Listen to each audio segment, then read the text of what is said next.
Bismillahirrahmanirrahim. Alhamdulillahirabbil alamin wassalatu wassalamu ala sayyidil mursalin habibina wa syafi'ina Muhammadin wa ala alihi wa sahbihi ajma'in, amma ba'du. Jadi kemarin aku sempat buat di story Instagram Q&A dan aku bilang kalau pengen jawabnya itu lewat YouTube, lewat video, karena ya pengen nyoba aja. Oke, jadi di sini aku bakal jawab beberapa aja karena nggak mungkin kalau jawab semuanya, bakal lama sekali videonya. Jadi ini pertanyaan pertama, ceritakan sekelumit tentang Rasulullah. Jadi Rasulullah itu adalah seseorang atau sesosok manusia yang ketika seseorang itu mensifatinya mulai dari terciptanya bumi hingga hari kiamat, maka tidak akan mampu untuk mensifati semua sifatnya. Nabi Muhammad itu adalah sesosok orang yang ketika kita itu menirunya, maka kita akan menjadi seseorang yang benar-benar keren, bukan cuma keren menurut manusia, bukan cuma keren di mata sosial media, tapi benar-benar keren oleh manusia di kehidupan nyata ataupun di kehidupan dunia maya dan juga di kehidupan langit. Oleh penduduk langit, kita akan dikenal sebagai orang yang benar-benar keren ketika kita bisa meniru jejak langkah beliau, yaitu Nabi Muhammad Shallallahu Alaihi Wasallam. Dan Nabi Muhammad itu adalah sesosok manusia yang sangat peduli kepada kita, melebihi diri kita kepada diri kita sendiri, melebihi kita terhadap diri kita sendiri. Jadi intinya seperti itu. Terus pertanyaan kedua, bayi mati dalam kandungan, hasil hubungan di luar nikah, apakah bisa jadi penolong ortunya di akhirat? Ini sejujurnya wallahu alam, aku nggak tahu. Cuma kalau aku jadi bayinya, ya nggak mungkin mau aku untuk menolong orang tuaku di akhirat.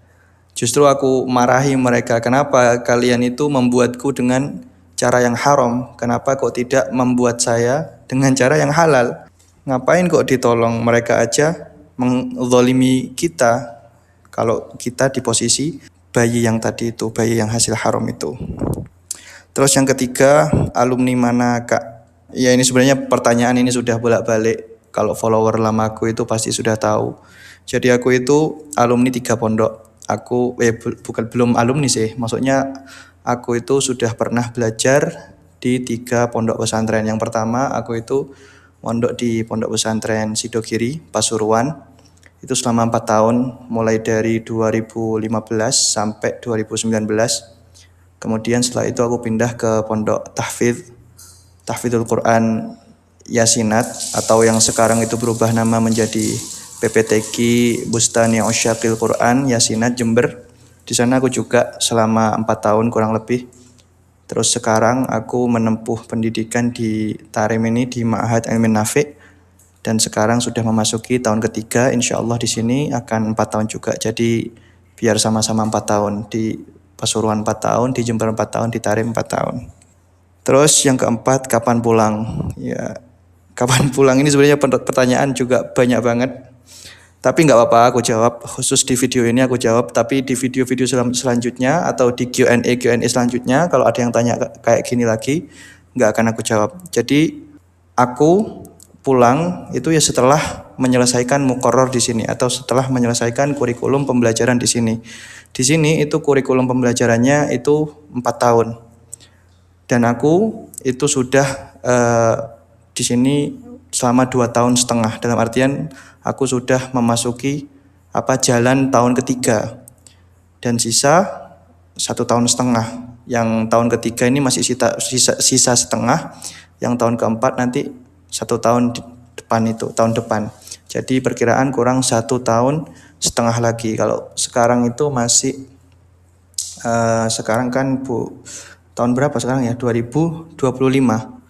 Jadi perkiraan 2025 akhir kan sekarang. Jadi perkiraan mungkin 2027 awal gitu. 2027 awal atau 2027 pertengahan. Kurang lebih segitu. Insya Allah kalau diberi lancar. Makanya doakan aja. Jangan cuma tanya kapan pulang. Lagian sekalipun aku herannya orang yang tanya kapan pulang itu adalah orang-orang yang gak aku kenal. Sehingga kadang kayak ya sekalipun aku pulang, kita itu nggak akan ketemu. Maksudnya kalian ngapain nanyain aku pulang? Ya sekalipun aku pulang maupun nggak pulang, kita itu nggak akan pernah ketemu. Kecuali kalau yang tanya itu keluarga, saudara, kerabat, tanya kapan pulang. Itu masuk akal. Soalnya ketika aku pulang, mungkin kita itu masih bisa berkumpul dan bertemu. Tapi kalau orang yang nggak kenal, ya aku pulang, maksudnya aku ada di Indo maupun nggak ada, kita itu nggak mungkin bertemu dan berkumpul. Makanya kadang agak heran juga. Tapi nggak apa-apa lah. Terus yang kelima, ini pertanyaan. Assalamualaikum Kak. Waalaikumsalam. Ketika kita sudah dikhitbah sama calon kita, apakah boleh chat-chatan? Mungkin kayak gitu ya, ini maksudnya. Apakah boleh chat-chatan? Jadi sebenarnya khitbah itu sama sekali tidak memberikan status hubungan kepada seseorang. Jadi khitbah itu hitungannya cuma booking aja. Jadi booking. Adapun konsekuensi khitbah itu hanya ketika orang itu menkhitbah seorang wanita, maka wanita tersebut yang sudah dikhitbah orang itu tidak boleh dikhitbah orang lain. Tapi konsekuensi hukumnya itu tetap sama, seperti halnya wanita ajnabi yang lain. Jadi tidak boleh kumpul berduaan, tidak boleh berhubungan satu sama yang lain, sekalipun itu lewat chat. Kecuali kalau ya memang chatnya itu memang dibutuhkan, atau chatnya itu adalah hal-hal yang penting, yang memang tidak bisa untuk ditinggalkan, maka tidak apa-apa. Tapi kalau chat-chatnya itu hanya basa-basi, maka itu ya hukumnya seperti kita chattingan kepada orang yang tidak ada hubungannya sama kita, dalam artian wanita ajnabi. Hukumnya apa? Ya haram. Hukum asalnya itu haram, jadi tidak boleh sekalipun sudah dikhitbah. Khitbah itu hanya melahirkan hukum bahwasanya ketika kita sudah menkhitbah wanita, maka wanita yang sudah dikhitbah oleh kita itu tidak boleh dikhitbah oleh orang lain karena kita sudah booking duluan. Jadi konsekuensinya cuma itu aja, tapi masalah hukum itu tidak boleh.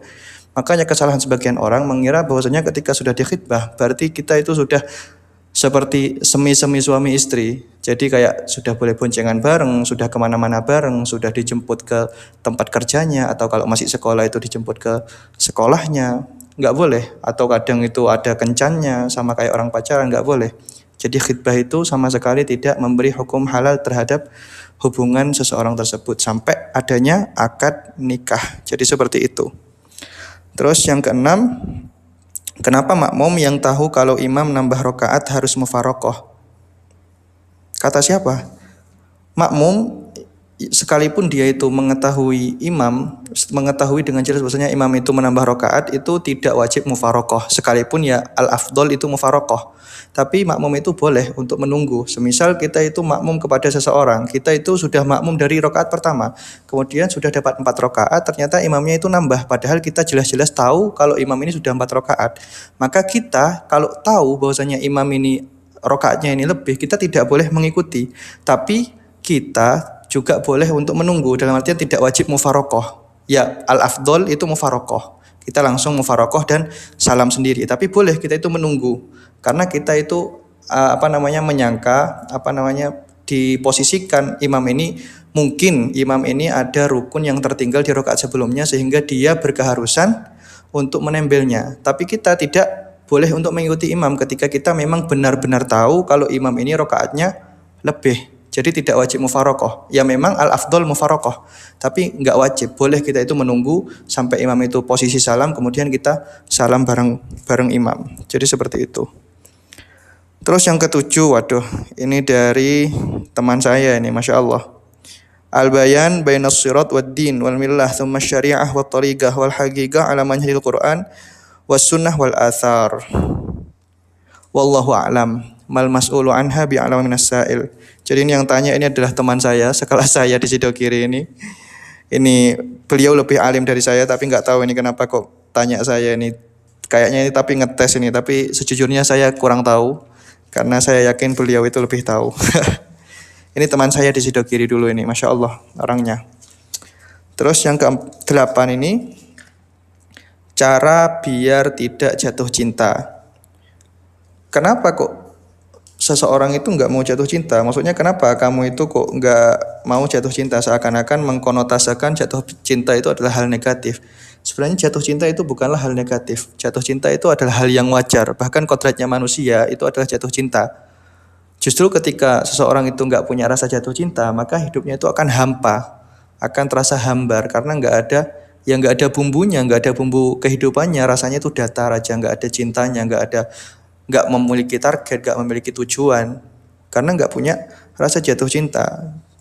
Jatuh cinta itu sebenarnya hal yang boleh, bahkan hal yang terpuji ketika cintanya itu kepada hal-hal baik, seperti halnya cinta kepada Rasulullah, cinta kepada sahabat, cinta kepada para ulama, para sholihin, itu adalah cinta yang bagus. Adapun cinta kepada perkara yang haram itu sebenarnya hukum asalnya itu adalah makruh. Makruh kayak mencintai orang-orang fusak, mencintai orang-orang kafir, itu sebenarnya hukum asalnya makruh.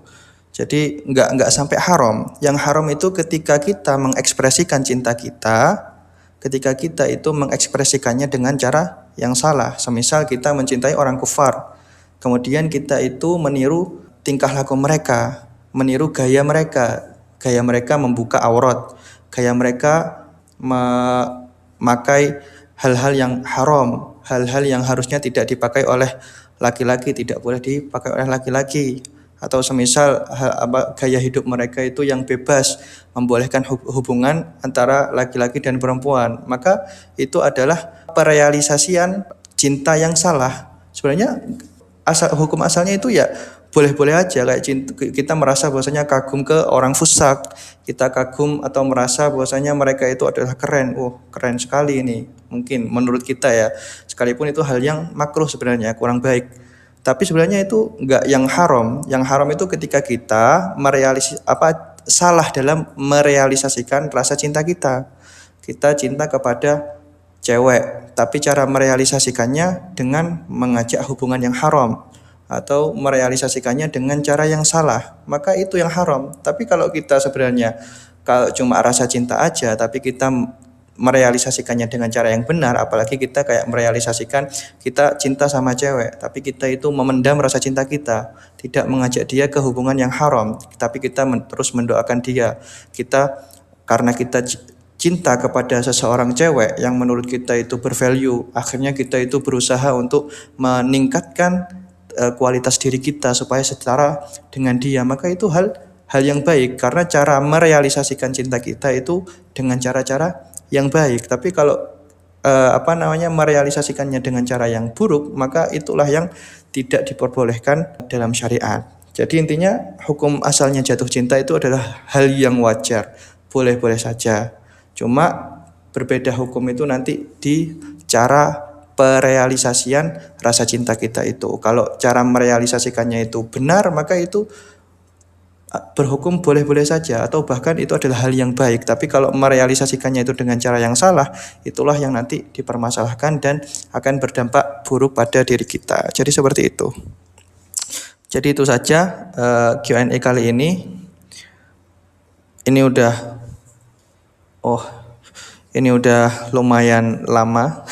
Segini aja ini udah lama banget. Maaf yang nggak kejawab, insya Allah di Q&A yang selanjutnya. Makasih yang sudah bertanya. Ya, semoga bermanfaat dan semoga kalian suka. Gitu aja. Wallahu a'lam.